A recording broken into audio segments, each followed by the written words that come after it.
Halo semuanya, perkenalkan kami dari kelompok 7, 11 MIPA 4. Ingin mempresentasikan mengenai apa itu fertilisasi, gestasi, dan partes. Ketiga hal ini menyangkut mengenai kelahiran seorang bayi, dari mulai tahap pembuahan hingga tahap kelahiran. Simak videonya. Fertilisasi atau pembuahan. A. Pengertian fertilisasi. Fertilisasi atau pembuahan adalah peleburan antara sel sperma dengan sel ovum yang telah matang dan menghasilkan zigot. Zigot merupakan sel diploid dengan kromosom yang berasal dari ayah dan ibu. Sekitar 250 hingga 400 juta sperma masuk ke dalam vagina.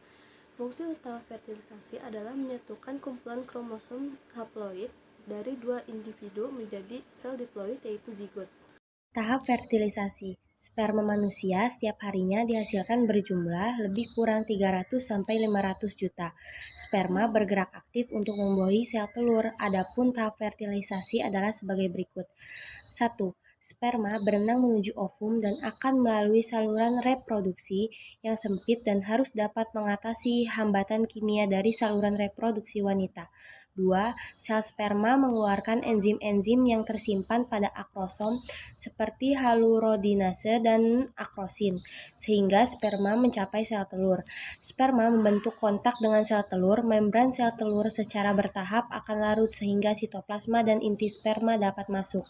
4. Sinyal kimia akan dihasilkan oleh permukaan sel telur untuk mematikan sel sperma lainnya yang ada di sekitar sel telur.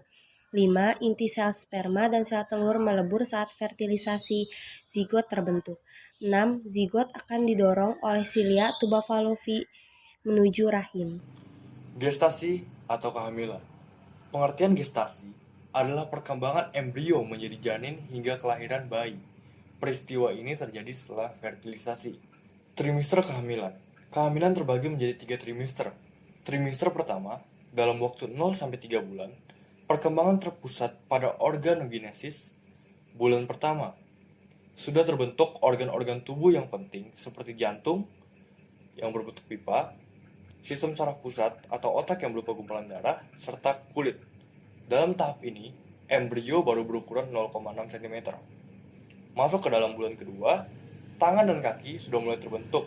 Alat kelamin bagian dalam, tulang rawan atau kartilago, embrio pada saat ini berukuran 4 cm. Kita masuk ke bulan ketiga. Seluruh organ tubuh sudah lengkap terbentuk, termasuk organ kelamin luar. Panjang embrio mencapai 7 cm dengan berat 20 gram. Trimester 2, 4-6 bulan organ tubuh sudah lengkap, perkembangan berpusat pada anggota badan. Bulan keempat sudah disebut dengan janin dan janin mulai bergerak aktif. Janin mencapai berat 100 gram dengan panjang 14 cm. Bulan kelima janin akan lebih aktif bergerak, dapat memberikan respon terhadap suara keras dan menendang. Alat kelamin janin juga sudah terlihat nyata akan bila dilakukan USG. Bulan ke-6 sudah dapat bergerak lebih bebas dan memutarkan posisi badan. 3. Trimester terjadi pada bulan ke-7 hingga bulan ke-9. Penyempurnaan organ dan pertumbuhan yang pesat. A. Bulan ke-7, janin bergerak dengan posisi kepala mengarah liang vagina. B. Bulan ke-8, janin semakin aktif bergerak dan menendang. Berat dan panjang janin semakin bertambah seperti panjang 35 hingga 40 cm dan berat 2.500 hingga 3.000 gram. C. Bulan ke-9, posisi kepala janin sudah menghadap liang vagina, bayi siap untuk dilahirkan. Partus atau persalinan adalah proses kelahiran bayi. Kelahiran anak berarti pengeluaran anak dari rahim ibu. Pada manusia, proses ini berlangsung 9 bulan 10 hari, yaitu sekitar 280 hari dari menstruasi terakhir. Kelahiran dipengaruhi oleh adanya nyeri persalinan yang disebabkan oleh kontraksi otot-otot dinding rahim. B. Tahap persalinan. Persalinan dibagi menjadi 3 tahap. 1. Dilatasi serviks atau pembukaan. Serviks dipaksa melebar untuk jalan keluar bayi sekitar 10 cm. Tahap ini paling lama, terjadi mulai dari beberapa jam hingga 24 jam. 2. Kelahiran bayi. Bayi mulai bergerak melewati serviks dan vagina. Ibu dapat membantu mengeluarkan bayinya dengan cara sengaja mengontraksikan otot-otot dinding abdomen atau perut bersamaan dengan kontraksi uterus atau mengejan. Kelahiran bayi berlangsung selama 30 hingga 90 menit. 3. Kelahiran plasenta terjadi segera setelah bayi lahir. uterus berkontraksi lagi untuk memisahkan plasenta dari myometrium dan mengeluarkan melalui vagina. Kelahiran plasenta berlangsung selama 15 hingga 30 menit. Hormon persalinan. 1. Relaksin merupakan hormon yang mempengaruhi peregangan otot simfisis pubis.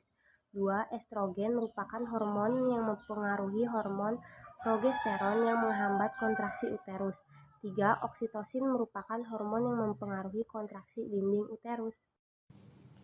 Ya, itulah adalah mengenai 3 hal: pembuahan atau fertilisasi, gestasi, dan partes.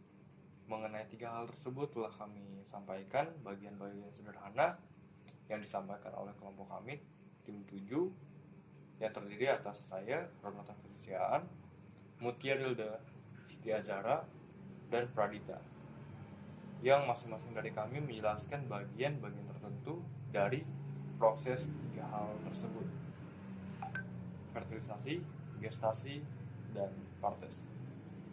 Kami dari kelompok 7 11